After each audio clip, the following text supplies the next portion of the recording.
अस्सलाम वालेकुम दोस्तों। मेरा नाम है दानियल भट्ट और आप देख रहे हैं डेल्टा ट्रेड्स। दोस्तों, रिस्क लेना तो सबको आता है, लेकिन क्या रिस्क मैनेज करना सबको आता है? नहीं, ऐसा बिल्कुल भी नहीं। आज हम देखने वाले हैं कि हम रिस्क लेने के बाद, फॉर एग्ज़ाम्पल, अगर हम किसी ट्रेड में इंटर होते हैं तो उस ट्रेड को कैसे मैनेज कर सकते हैं। उस जो हमने स्पेसिफिकली 20 पिप्स, 30 पिप्स, वट एवर पिप्स, जो भी हमने उस पर रिस्क लिया हुआ है, हम अकॉर्डिंग टू द ट्रेड किस तरह से उसको मैनेज कर सकते हैं। यहाँ पर हमारे पास कुछ बेसिक से रूल्स होते हैं, ठीक है, वो हम आज डिस्कस कर लेते हैं।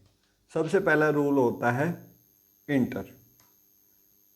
नॉर्मल इंटर होने के बाद उसके बाद नेक्स्ट स्टेप होता है कटिंग हाफ लॉट्स। उसके बाद होता है सेट ब्रेक इवन। जब ये हम 3 स्टेप्स फॉलो कर लेते हैं तो उसके बाद हमारा रिस्क जो है वो मैनेज करना बहुत ही इजी हो जाता है। सबसे पहले डिस्कस करते हैं इंटर। इंटर होने से मुराद ये होता है कि हम किस लेवल पर, कहाँ पर इंटर हो रहे हैं। आया कि हम कहीं हाई पर बाय तो नहीं कर रहे, कहीं हम लो पर जो है वो हाई पर जो है वो लो पर जो है हाई पर बाय तो नहीं कर रहे, लो पर जो है हम गलत एंट्री तो नहीं ले रहे। तो हमें ये फाइंड करना बहुत ज़रूरी है। और ये कैसे फाइंड होगा, ये हम लेवल आइडेंटिफाई करने के बाद होंगे। उसके बाद आता है जी कटिंग हाफ लॉट्स। जब भी हम किसी ट्रेड में इंटर होते हैं तो हम जो भी हमारी लॉट्स होती हैं, मिनिमम अगर हम फॉर ये चीज़ है, कटिंग हाफ लॉट्स जो है वो 0.01 पर अप्लाई नहीं होती, क्योंकि उसके नीचे तो फिर अंधेरा ही है, उसके आगे कुछ भी नहीं है। वो उसमें अप्लाई होता है setting break even. Cutting half load से ये होता है कि फॉर एग्जांपल अगर हमने 25 पिप्स का ऐसा रखा हुआ है और हमारा 50 पिप्स का टीपी है, तो जब हम 0.02 की मैं एग्जांपल देने लगा हूँ ताकि हमें इजीली समझ आ जाए। अगर हम 0.02 से इंटर होकर जैसे ही हमारा 1:1 टारगेट अचीव होता है तो हम 0.01 को बुक कर लेते हैं, यानी कि हमने $2.5 बुक कर लिए। अब $2.5 जो हैं वो हमारे अकाउंट में आ चुके। अब इन केस अगर हमारा एसएल हिट होता है तो तब भी हमारा कुछ भी नहीं जाएगा। इससे फ़ायदा ये होता है कि हम सेम एसएल के साथ ज़्यादा देर तक अपने टीपी तक अपनी जो है वो ट्रेड होल्ड कर सकते हैं। उसके बाद आ जाता है जी सेटिंग ब्रेक इवन।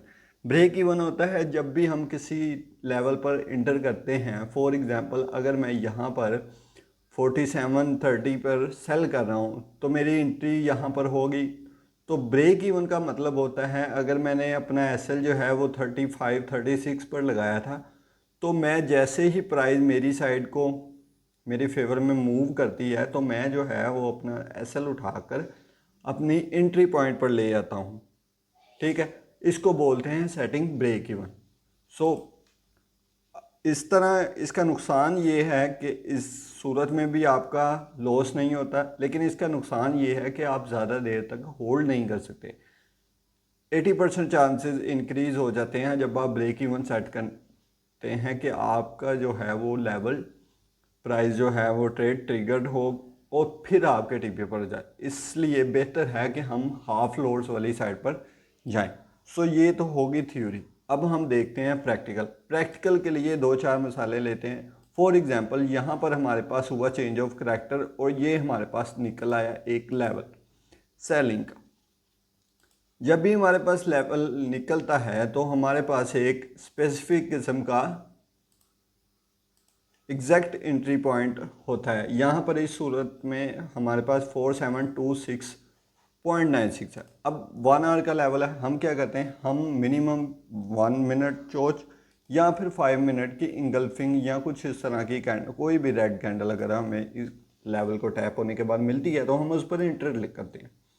अच्छा जी, ये देखें यहाँ पर प्राइस ने चेंज ऑफ करैक्टर दिया, प्राइस नीचे गई, दोबारा आई, यहाँ पर एक लेवल को टैप किया, रेड कैंडल बनाई। अब आती है एंट्री की बारी। इंटर कैसे होना है, यहाँ पर हम सेलिंग में इंटर होंगे। हम फॉर एग्जांपल इसका हाई अपना जो है वो टीपी रखते हैं। अब मैं लेकर चल रहा हूँ कि हम 0.02 के साथ एंट्री कर रहे हैं। अगर हम 0.02 के साथ एंट्री कर रहे हैं तो फॉर एग्जांपल हमारा हम ज़्यादा दूर नहीं, हम सिर्फ 1:2 टारगेट करेंगे। ये यहाँ पर 1:2 सो जैसे ही प्राइस मेरी फेवर में मूव हुई, मैंने क्या किया, 1:1 पर अपनी हाफ लॉट्स कट करनी। हाफ लॉट्स कट करने के बाद ये देखें, उसका फ़ायदा मुझे ये होगा, फॉर एग्जांपल इसमें मेरा टीपी होता ये, ठीक है। अब इस सूरत में तो ये पहले ही हिट हो गया।